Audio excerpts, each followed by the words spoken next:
Qu'est-ce qui était en vue avec Adam? Sans l'ombre d'un doute, la chose suprême pour lui, c'était la vie, l'arbre de vie.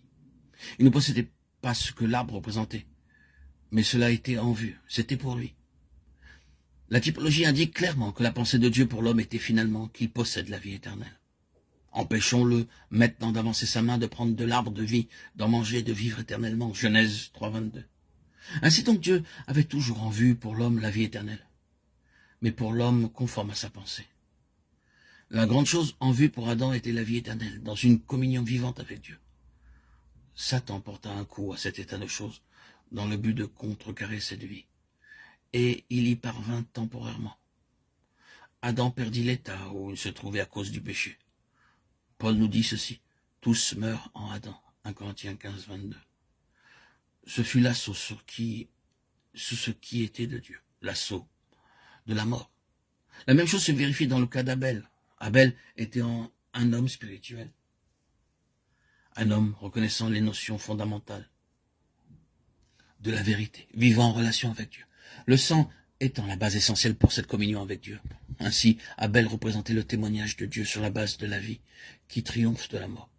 Et Satan, par le moyen de Caïn, frère d'Abel, arriva à supprimer ce qui était de Dieu. Lisons le chapitre 15 de la Genèse. Il n'y a, je pense, pas d'autre explication concernant cette frayeur et cette grande obscurité que le fait qu'Abraham, à ce moment-là, entrait dans une nouvelle relation avec Dieu au sujet d'un peuple qui porte son nom, un peuple qui échapperait à l'emprise de la mort. Car Dieu, à ce moment précis, allait s'entretenir avec Abraham concernant sa descendance en captivité, et qu'après 400 ans, elle serait délivrée par une main forte. Juste avant que cette vision rassurante lui survienne, là, près de l'autel, des animaux partagés, du sang répandu, une frayeur et une grande obscurité vinrent l'assaillir. Dans une moindre mesure, beaucoup d'enfants de Dieu connaissent quelque chose de cette expérience. Lorsque Dieu est sur le point d'accomplir une chose nouvelle, de donner une plus grande révélation, de s'exprimer d'une manière vivante parmi son peuple, il traverse un temps de frayeur et de grande obscurité. Ils approchent de cette chose nouvelle du Seigneur, en ressentant que toute vie, toute lumière, toute force sont parties, et que la vie ne semble pas du tout être leur expérience. Peut-être connaissez-vous quelque chose de cela. Certains d'entre nous avons quelque peu expérimenté cela. Alors que nous nous approchons de l'heure où une parole qui aura une grande conséquence pour son peuple est sur le point d'arriver de la part de Dieu, nous traversons un temps de frayeur et de grande obscurité. Quelque chose de profond, de terrible, intangible, mais mauvais.